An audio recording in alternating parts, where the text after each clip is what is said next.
Recently heard a question on a podcast that I thought was really interesting. So my question for the FPS team is there a game that you feel you could only have played at a certain point in your life? Or alternatively, is there a game that resonated with you especially strongly because of something in your life? Wouldn't be the same if you played it for the first time today. And I thought this was super interesting because I'd never really thought about this when it came to gaming. You know, I've been listening to like a Joji song or something and thinking, wow, if I was going through a breakup, this would hit really hard. And I think finding a piece of art at a certain time in your life where it's not really meant for you, like it's not going to hit you as hard, can give you a really narrow perspective of that piece of art. Yeah, anyway, this is finding Dark Souls at the right time.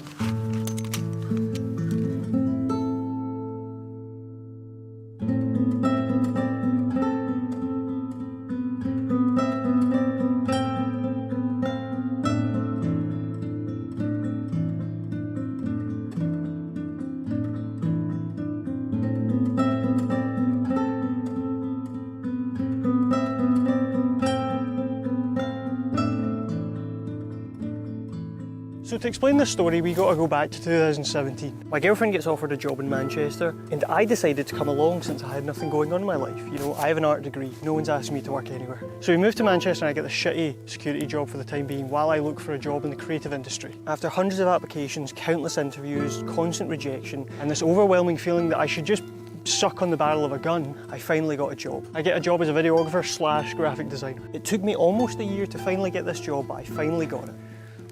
And I hated it. My job was kind of a joke, so I just didn't care, which then meant that I was anxious about being there because I didn't feel like I was doing anything worthwhile. Every single day I was just riddled with anxiety. Every single meeting had a fog door in front of it. Every single catch-up I could hear the boss music. And it was kind of my fault because I would just watch the clock and not do any work and then go for like a half an hour shit every morning.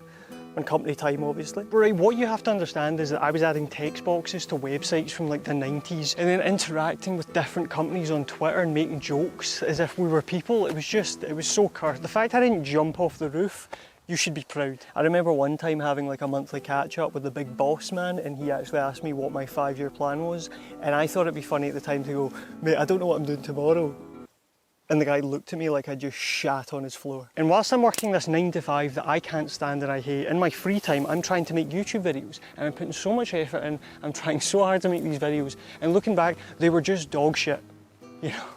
During this time, I'm not really playing many games because all I have is my PS4, which doesn't have like any games, and then I have a PC that takes 30 minutes to boot. And I started to worry that I was losing a passion that I've had since I was 5 years old. I started to think, like, are games just not for me anymore? Have I grown up? Now, my good friend George, who is far, far cooler than me and far more handsome and just the best, he has always been moaning at me that I need to play Dark Souls. It's been his thing for years. He was always nagging me, telling me how I was missing out and I would never be a real man until I played this game. And eventually I caved and I tried it. And I just couldn't really get into it. I couldn't break the barrier. It was far too overwhelming, so I just went back to my wee handholdy games, you know, my wee button prompts, tell me what to do exactly when. So then fast forward to 2020. The great time out for everyone. And I was made redundant. Don't feel bad, please, please. I didn't. Hi there, Ian. Sorry pal, we're gonna have to let you go. We've not got a job for you anymore. Is that right? Aye, oh well, is what it is, you know. Aye, shit happens, eh?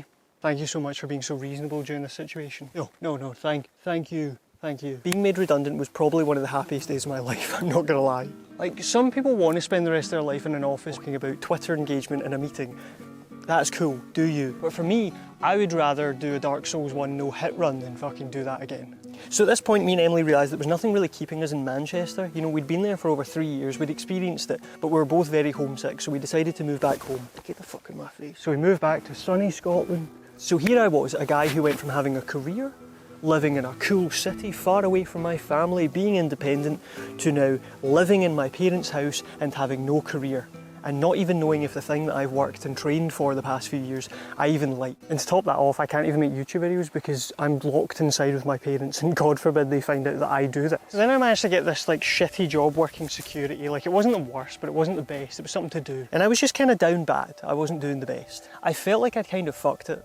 Like I just fucked up completely and I was never actually going to have a purpose and I was just going to meander my way through life. Now, I don't know why, but for whatever reason I decided that now would be the perfect time to retry Dark Souls. I don't know if I just thought my soul wasn't broken enough, but I decided to give it a go. So I started playing it, but this time it was kind of like my main focus. It was all I really cared about. And before I knew it, I was getting further than I'd ever made it playing it before. I was learning mechanics, I was reading descriptions, I was looking at wikis and learning lore, and I became completely immersed. It's funny because the iconic imagery of Dark Souls is the bonfire. You know, this rest point in between all the violence and scares and fear. You have like this moment of rest where you can take a breath and think about things.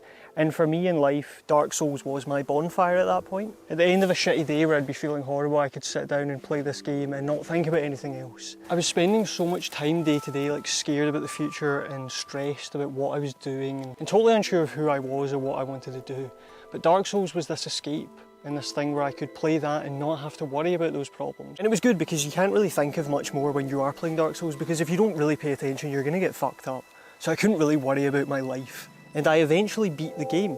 And it was a really strange feeling because I'd always written off Dark Souls as something I could never do. I know it's really trivial to put a game as this thing that I could never achieve, but genuinely, I'd put it that this was something I could never achieve in my life because I just wasn't good enough. I don't want to be overdramatic and say this was like this huge achievement in my life, but at that time, it really was. I'd overcome something that I'd told myself for years that I couldn't do.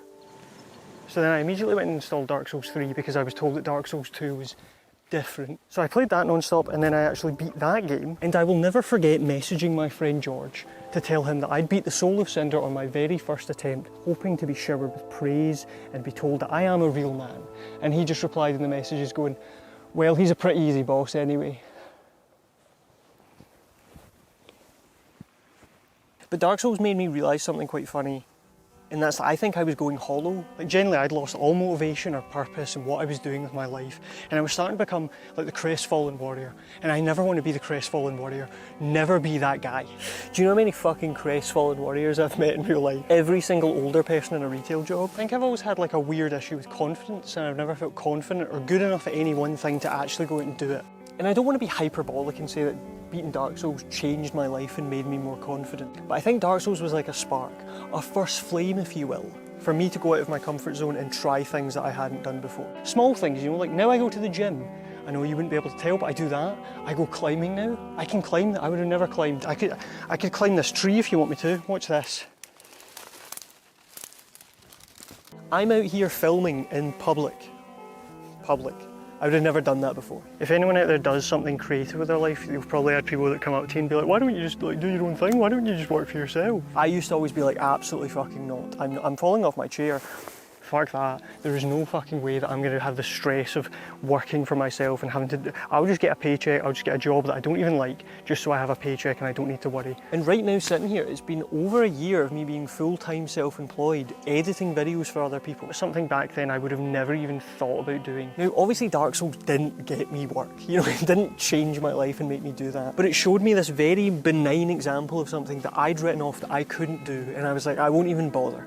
And showed me that I could actually do it if I just tried. Everyone kind of knows Dark Souls is one of these games. It's attributed to helping so many people through hard times in their life. Now, I wasn't really going through it. I just kind of didn't have any purpose and wasn't sure where I was going. I wasn't like I wasn't going to off myself, right? Dark Souls at that point became this temporary purpose for me, something that I could focus on and take my mind off of how much of a failure I was and how much I hated myself. And it also rekindled Yeah, it also rekindled my love for gaming. I did go through a phase where I was like, maybe I just don't like games anymore, and I was wrong. It was just I wasn't playing the type of games that I needed to play. And it's a game that made me realise how much I love gaming and how important these little coded ones and zeros are to me. To the point where I am sat in a forest talking to a camera about them. I think there's a really cool moment, like a rite of passage with being a Dark Souls player, where most people that play Dark Souls, it's because they have that one friend and they're so persistent that you have to play this game, and then everyone that then plays Dark Souls and beats it then becomes that friend to someone else. So last year my friend Kieran kind of mentioned that he kind of wanted to try Dark Souls, so I immediately went on Steam and bought him it because I knew at some point he would play it. And he started playing it and he kind of fell off, and I wasn't annoyed, I wasn't upset, because I knew at some point in his life he would return to that game and it would hit him just as hard as it hit me. and then the other day he was playing it. Yes! Yes! Oh, I'm so proud of him. Take that gift, and it's the best feeling in the world. I wanted to end this video on like a really profound note, but everyone's kind of overdone the whole like don't you dare go hollow or thank you Dark Souls thing.